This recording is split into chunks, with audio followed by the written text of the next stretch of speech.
In a cold morning, a man stood at one of the metro stations in the American capital, Washington, and began playing the violin. He played selected pieces from the great composer Bach for about 45 minutes. During that time, as it was the rush hour, approximately 1,200 people passed through the metro station, most of them on their way to work. After 3 minutes, a middle-aged man approached slowly, paused for a few seconds to listen to the music, and then hurried to catch his schedule. A minute later, the violinist received his first dollar when a woman threw the money at him without stopping and continued walking. One person leaned against the wall to listen to him for a few minutes, then glanced at his watch and started walking again. It was evident that he was running late for work. The most interested observer was a 3-year-old child. His mother urged him to keep walking, but he stopped to cast a glance at the violinist. Finally, the child continued walking while turning his head back, and this pattern was repeated by several other children.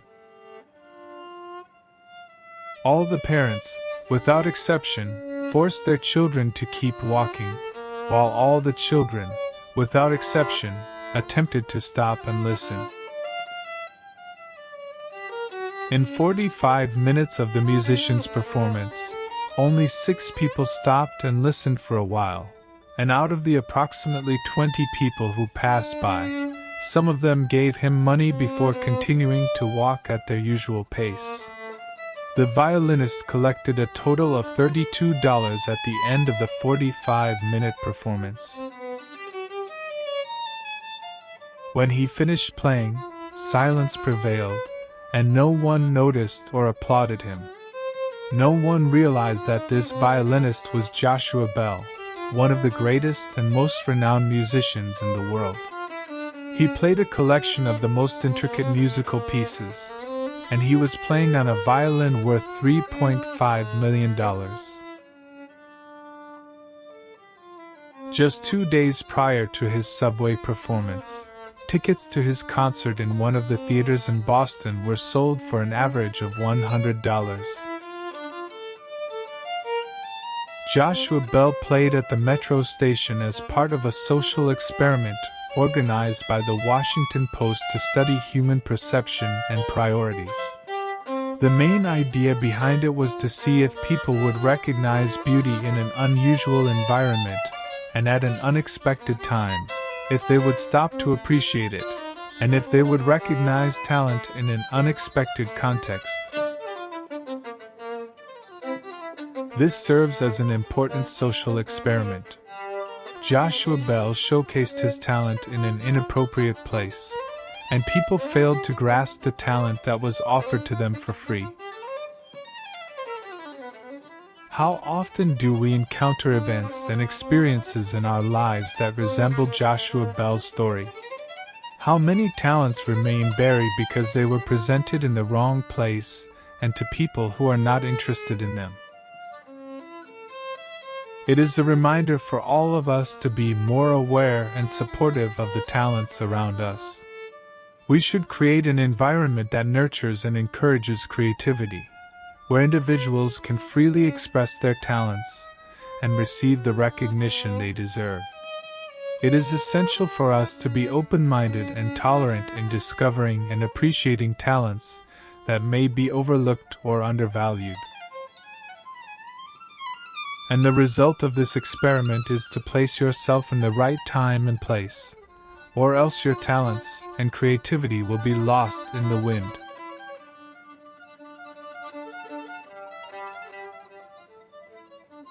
A child asked his father about something that puzzled him, and he couldn't comprehend it, saying, "Father, that depends on the value each person holds in society, or the value life has given to them." "Child, what is the value of life?"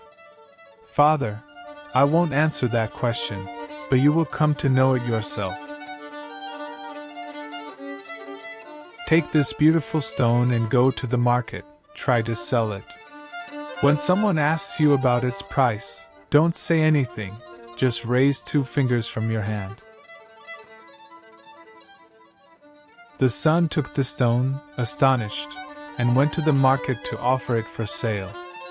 After a few minutes, an old woman came and asked him, "It's a beautiful stone, how much do you want for it?"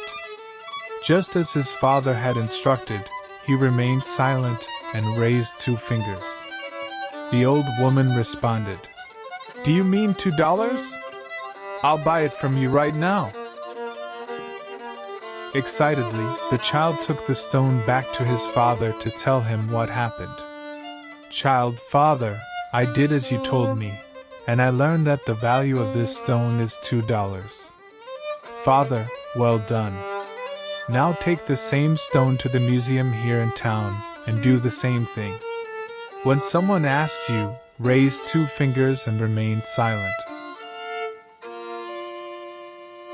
The child went to the museum, holding the stone, and after a while, a visitor noticed the stone in his hand and asked, "It's a beautiful stone. Where did you get it? Do you want to sell it? How much do you want for it?" Following his father's guidance, he raised 2 fingers and said nothing. The museum visitor replied, "Do you mean $2,000? I'll buy it from you right now. This stone is very valuable." The child then ran back to his father and told him in amazement, "How can the same stone have such different values to people?" "Father, now, for your final test, take the stone again to the store that sells gemstones and rare minerals." The child went to the store and showed the stone to the shop owner. When the expert saw it, he said to the child, "It's a rare and precious gemstone. How much do you want to sell it for?" As expected, the child raised 2 fingers and the shop owner said, "Do you mean $2 million? Yes, I'll buy it from you right now. This stone is of immense value." Afterward, the son returned to his father and said, still amazed, "I can't believe it. The stone that was worth $2 to some people became worth $2,000 to others and $2 million to the expert." Father, and now, my final lesson to you is this. The same applies to people. Your value in life doesn't depend on your gender, position, or place of birth. Your true value in life lies in investing in yourself and cultivating a noble character and mindset. To understand the value of life, or, more precisely, your value in life, surround yourself with individuals who have achieved great things or who excel in various fields. If you associate with people who lack purpose in their lives, you won't find value in your own life. However, if you surround yourself with people of noble thinking, you will discover your true worth and the real purpose of your life. Like the gemstone in the story, no one knew your true value or inner essence except those experienced individuals and the kind of people you associated yourself with. And you, my dear friends, what have you learned from this story and social experiment?